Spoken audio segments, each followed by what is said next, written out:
Bom dia, mais um sábado começando e vamos que vamos de saúde aqui no programa Raio X MA, que traz hoje o ortopedista Raul Franklin, tirando todas as dúvidas sobre cirurgia de quadril.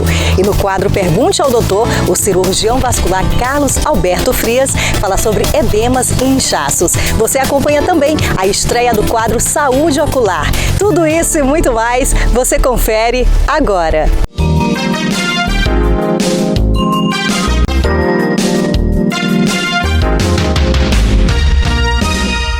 O quadril é uma parte do corpo humano que está sujeita a sofrer fraturas, causando muita dor nas movimentações. Em alguns casos, é necessário uma intervenção cirúrgica. A cirurgia de quadril alivia a dor e restaura a função de pacientes com variadas enfermidades do quadril. Para esclarecer e tirar as dúvidas sobre cirurgia de quadril, eu converso com o ortopedista Dr. Raul Franklin.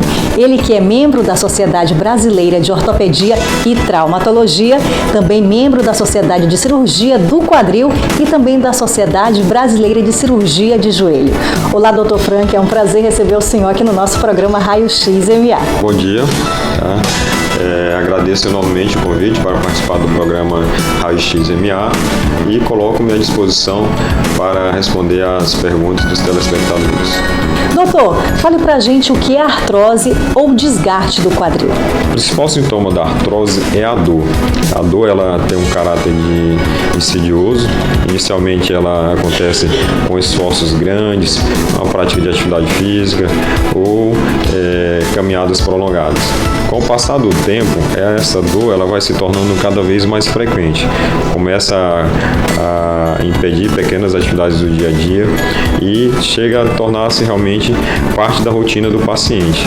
O paciente começa a viver em função da dor. Então ele começa a perder função produtiva, função profissional, social e a qualidade de vida realmente fica comprometida. Além da dor do quadril, a artrose ela causa algum outro sintoma? Sim, a dor inicialmente é o quadro de abertura da manifestação da artrose. Entretanto, com o passar do tempo, essa dor vai causando outras limitações. Como o paciente tem dor, ele tende a usar menos a articulação. Então, essa articulação vai se tornando rígida, vai perdendo movimentação. Tá? Com o passar do tempo, então, ele tem dor, tem rigidez articular e limitação funcional. Doutor, quais são as opções de tratamento para a artrose do quadril? Bem, o primeiro passo é identificar e classificar a artrose, né? De modo geral, você classifica a artrose em dois grandes grupos. O grupo primário, que seria aquele grupo que acomete os pacientes idosos. Seria a artrose que acontece sem uma causa específica. Ela vai acontecendo, acometendo o indivíduo com o passar do tempo. E temos o outro grande grupo, que são as chamadas artroses secundárias. Ou seja, você tem uma causa bem definida. Ela pode ser secundária à artrite reumatoide, pode ser secundária ao trauma, né, fratura, a necrose acética da cabeça do fêmur, dentre outras patologias que podem cursar com artrose.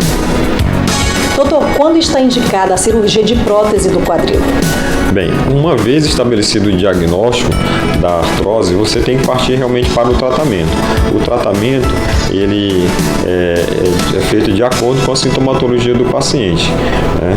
Então, a artrose, quando ela está numa fase inicial, você tem que empregar o chamado tratamento conservador, que ele engloba o quê? Engloba a medicação, né? Uso anti-inflamatório, analgésico para o alívio da dor.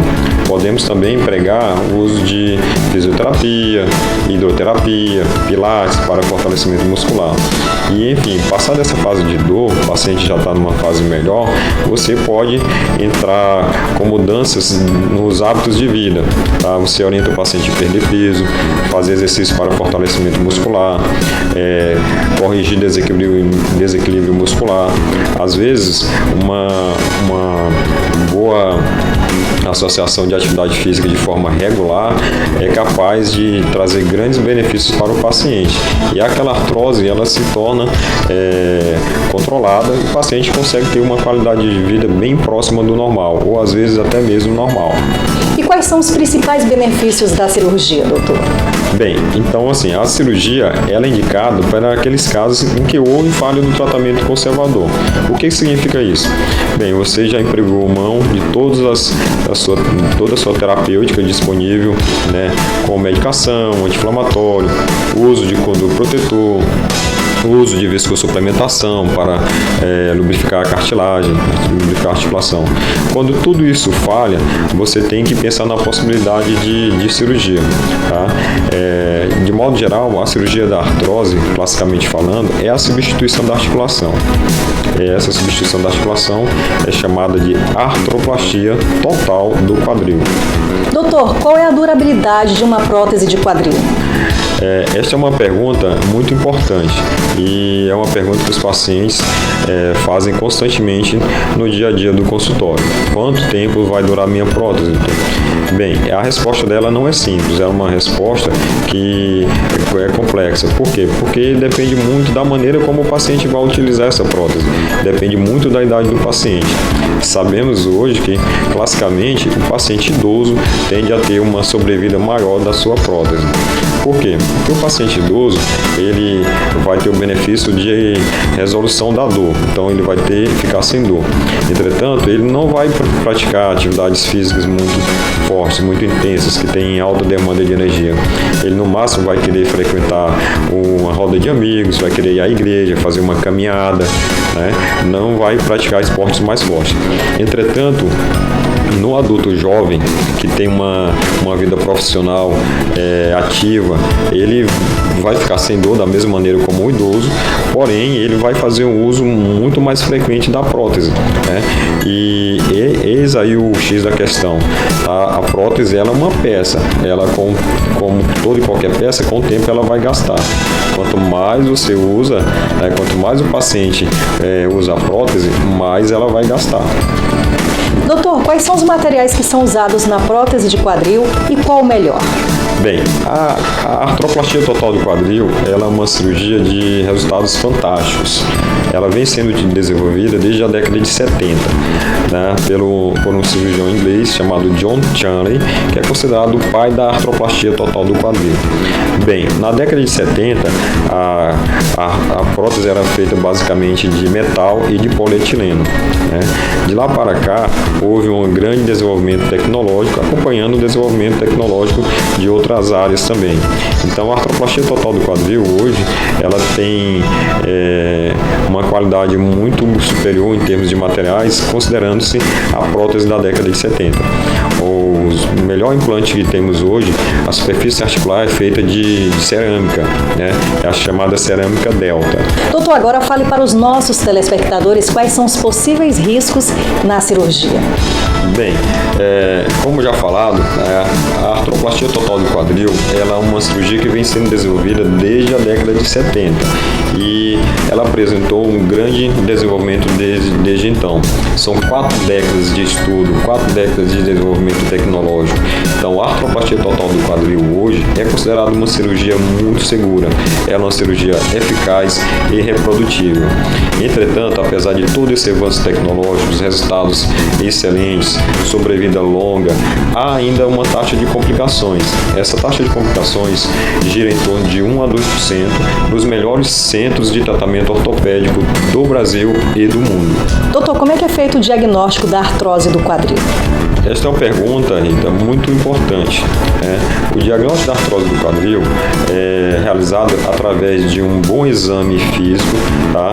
E da anamnese. Precisamos ouvir muito bem o que o paciente tem a dizer, tá?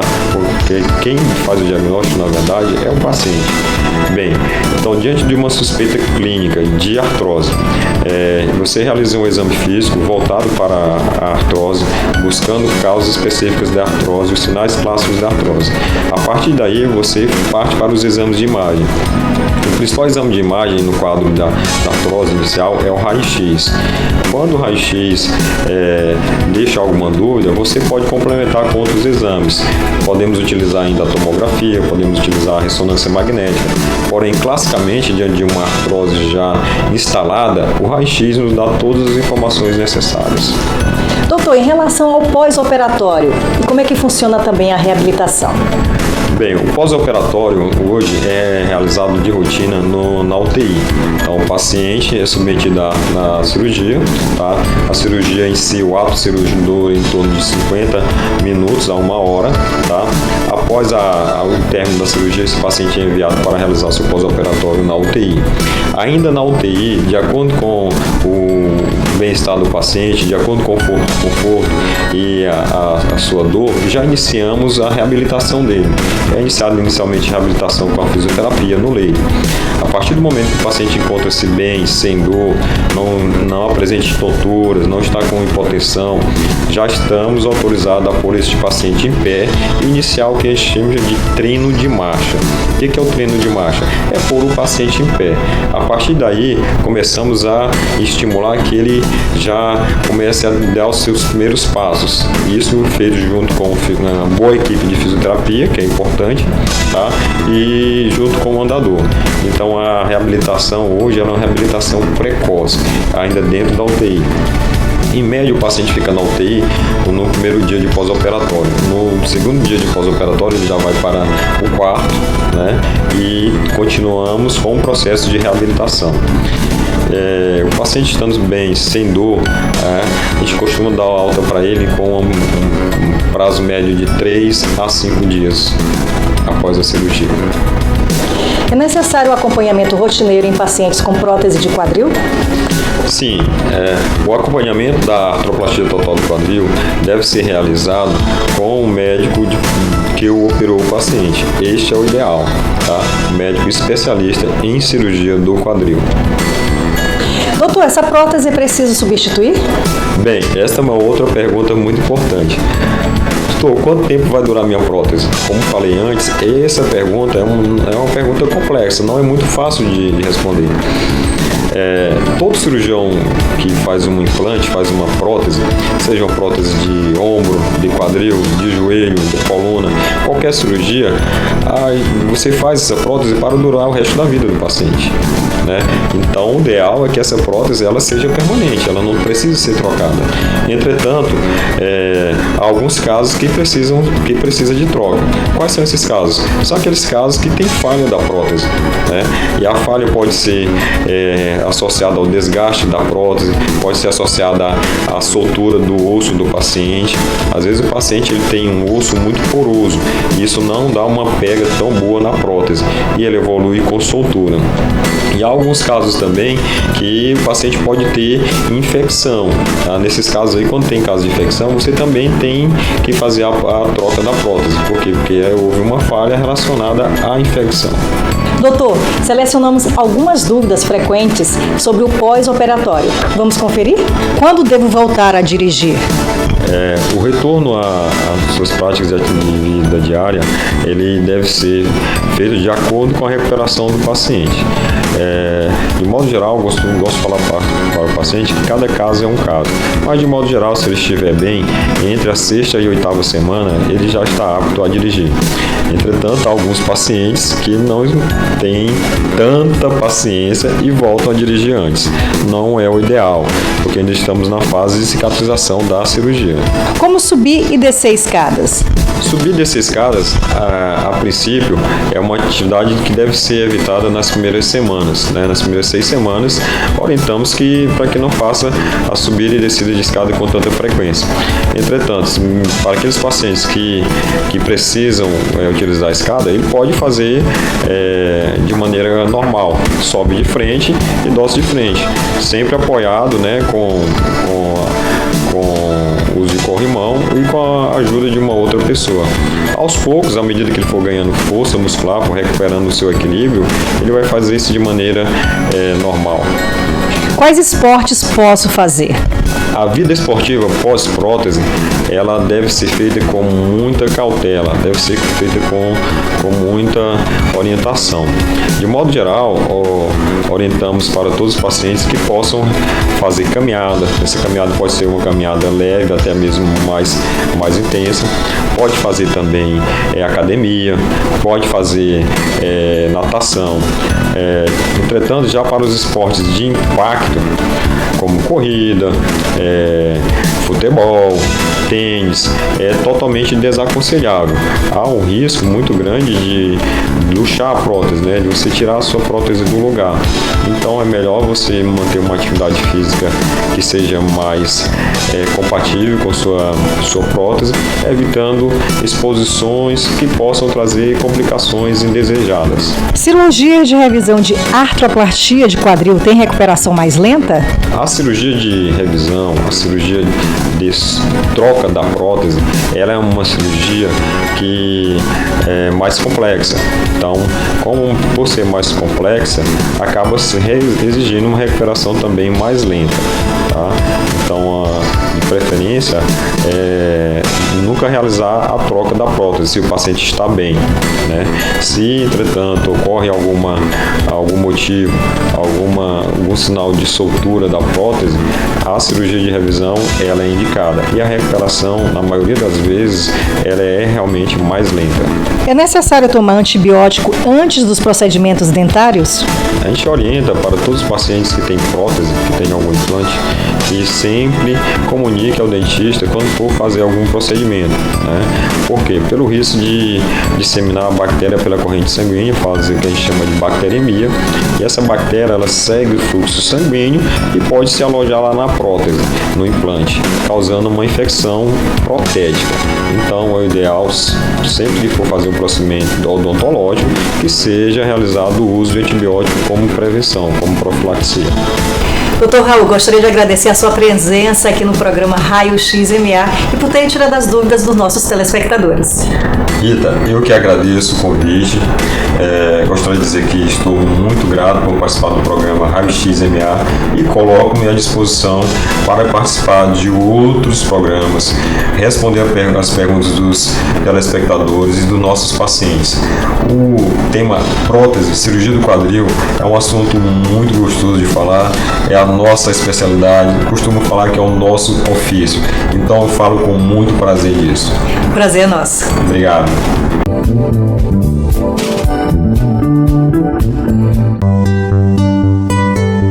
Dizem que o talento já nasce com você e que esse chamado dom natural vai levar você longe. Mas a gente sabe que não é assim. Que os profissionais, os bons profissionais, não surgem do nada. Eles precisam ser criados, com esforço, dedicação e aperfeiçoamento. Mas não precisamos dizer isso para você. Afinal, mais do que ninguém, você sabe o valor de suas conquistas.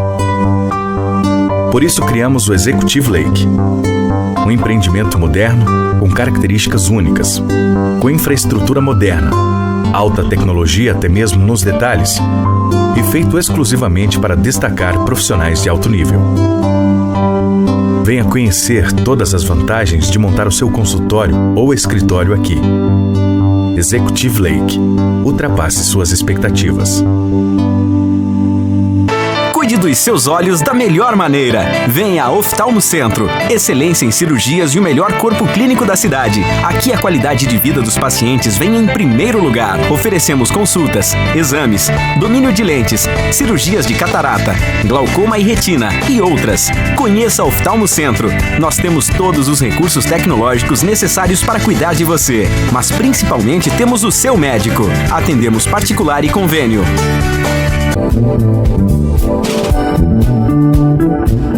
A dica Raio-X de hoje vai para os pais que têm filhas entre 9 e 13 anos, que já se vacinaram ou ainda não vacinaram contra o HPV.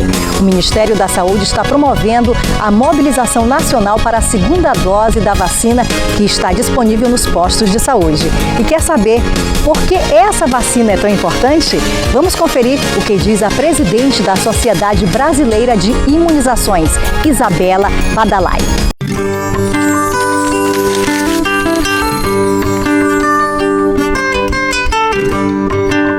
Vocês já ouviram falar do HPV? É um vírus muito comum entre nós. O nome científico dele é papilomavírus humano. Existem mais de 100 tipos diferentes de HPV. Alguns deles podem causar vários tipos de câncer, como câncer do colo do útero, de vagina, de vulva e de ânus. Mas o que mais nos preocupa é o câncer do colo do útero. O terceiro tipo que mais atinge mulheres brasileiras, causando cerca de 15 mil novos casos e 5 mil mortes a cada ano no país. O câncer causado pelo HPV não aparece logo. Ele costuma aparecer 20 ou mais anos depois da infecção, que na grande maioria das vezes não causa sintomas e é silenciosa. Por isso, fazemos exame de Papa Nicolau. Desde 2006 existe vacina que protege as jovens desses tipos de câncer e também das verrugas genitais. Ela já é utilizada em mais de 130 países e adotada por inúmeros programas nacionais de vacinação. No Brasil, desde 2007, está disponível nas clínicas privadas e desde 2014 a vacina HPV é oferecida de graça no SUS em 3 doses para meninas de 9 a 13 anos de idade. Sem dúvida, uma grande conquista de todos nós. E por que vacinar as meninas em idade tão precoce? Porque a vacina é muito mais eficaz nas meninas mais novas. Elas produzem 10 vezes mais anticorpos do que as mais velhas. Anticorpo é proteção. Além disso, vacinar antes que elas possam ser expostas ao vírus HPV, sem dúvida, é muito melhor. Por isso, você que é pai, que é mãe ou responsável, leve suas filhas de 9 a 13 anos para tomar a vacina contra o HPV em uma das unidades de saúde do SUS. Ou fique atento ao período de vacinação na sua escola. Então é simples, são 3 doses da vacina HPV para proteger nossas meninas do câncer do colo do útero. Se sua filha tomou a primeira dose, não deixe de levá-la para receber a segunda. É o governo federal trabalhando para o Brasil avançar. Edemas e inchaços é um problema bem comum entre a população e que atingem homens e mulheres, em qualquer idade. No quadro Pergunte ao Doutor, o cirurgião vascular Carlos Alberto Frias vai tirar todas as dúvidas sobre esse assunto. Vamos conferir?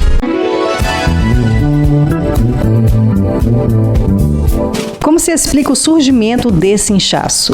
O inchaço das pernas, ele tem causas diversas. Nós poderemos dividir entre causas sistêmicas, onde o organismo inteiro está com algum problema, como doenças renais, doenças do fígado, doenças do coração, e problemas localizados nas pernas, como problemas circulatórios, o linfedema, as varizes.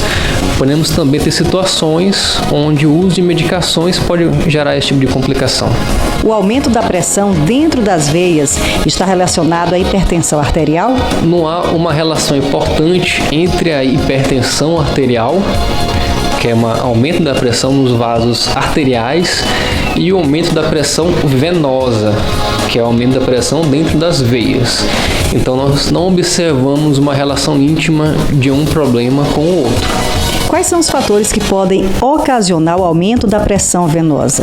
Temos fatores que causam aumento da pressão venosa no membro inferior, na própria perna, e temos fatores que não são da perna, mas que também causam esse aumento da pressão venosa. Dentre os fatores locais, os fatores na perna mais conhecidos, nós temos as varizes, que causam aumento da pressão venosa na perna e todas as consequências das varizes. Dentre um fator que não é da perna, mas que causa esse aumento da pressão venosa, nós temos um coração aumentado, ou a insuficiência cardíaca pode fazer isso também. As varizes podem formar edemas no nosso corpo? As varizes podem causar edema nas pernas, onde elas estão localizadas, que é um dos sintomas bastante comuns em varizes, principalmente em casos mais avançados de varizes. O que é cacifo? É uma marca que fica no local que está inchado. Quando nós pressionamos o dedo sobre aquela superfície inchada, o dedo afunda e fica aquela marca profunda onde o dedo fez a pressão. Isso é o sinal de cacifo ou sinal de Godet, que nós utilizamos mais na nossa prática clínica. É um marcador para determinar que o paciente tem inchaço ou edema. Os edemas, eles podem ser causados por acúmulo de sódio? O acúmulo de sódio pode, em algumas situações, com acúmulo associado de líquido no corpo, pode predispor ao surgimento de edema, não necessariamente relacionado com problemas circulatórios na perna. Nesse caso, seria algo mais sistêmico. Pacientes com insuficiência cardíaca costumam apresentar edemas. Isso se deve a quê, doutor? No caso do paciente com insuficiência cardíaca ou paciente com coração dilatado, o coração não vai conseguir bombear bem o sangue que está vindo das pernas, que ele deveria bombear para frente, para o resto do corpo, para o cérebro, para os pulmões. Ao contrário, o que acontece é que aquela quantidade de sangue que ele não consegue comportar, que ele não consegue bombear, ela fica parada nas pernas, portanto as pernas começam a inchar. Esse é o edema da insuficiência cardíaca. O que é o linfedema, mais conhecido como elefantíase? É um tipo de alteração circulatória que normalmente ocorre nos membros inferiores, nos chamados vasos linfáticos. Ele tem diversos graus de gravidade, podendo ser um edema pequeno, que passa quando a pessoa bota a perna para cima, já melhora, ou pode ter quadros mais graves, mais avançados, onde a perna fica realmente com um tamanho gigantesco, que é o tamanho de perna que nós já consideramos como um membro com elefantíase, apesar de que existem causas diferentes desse problema, podendo ser desde problemas por infecção ou problemas simplesmente por problemas vasculares, até congênitos, pode causar isso também. O que é o edema idiopático e quais são os tratamentos? Ok, como já comentado antes, o edema dos membros inferiores ele tem diversas causas. Então, o termo idiopático em medicina é quando a causa não é bem definida. O mais importante seria poder definir o que está causando aquele edema para poder agir na causa do edema. Nós podemos também agir no efeito, tentando usar medicações que melhorem o inchaço. Mas o uso de medicações somente para tratar o efeito, ele tem um resultado a curto prazo. Então, o mais importante é saber se o edema é por causa de varizes, então tratamento para varizes, vai usar meia elástica, usar medicação para varizes. Se é por um linfedema, então tratamento do linfedema. Se é cardíaco, tem que tratar a doença cardíaca. Se é renal, se é hepático. Então, o mais importante é chegar à causa do problema, que aí nós teremos um tratamento mais efetivo desse edema ou desse inchaço. A oftalmologista doutora Cristiane Barbosa fala pra gente a respeito da saúde ocular e a respeito também do astigmatismo. Vamos conferir?